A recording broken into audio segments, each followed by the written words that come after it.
Amelala huko wiki mzima, anakuja katika kanisa la Mungu, anasimama katika madhabahu. Hana dhabihu ya kutoa katika katika madhabahu ya Mungu ya kuonyesha kwamba amefunjika, ya kwamba ni kosa ambaye amekosa. Bwana Yesu asifiwe. Neno la Mungu nasema ya kwamba hizo maroho wapendwa tukatae. Bwana Yesu asifiwe.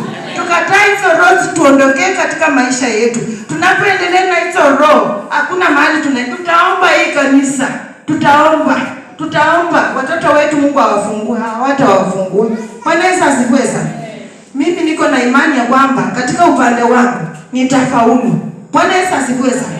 Wewe pia kasa mwendo wako.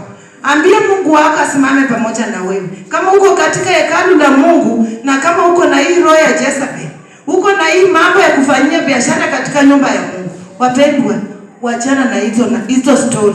Bwana Yesu asifiwe.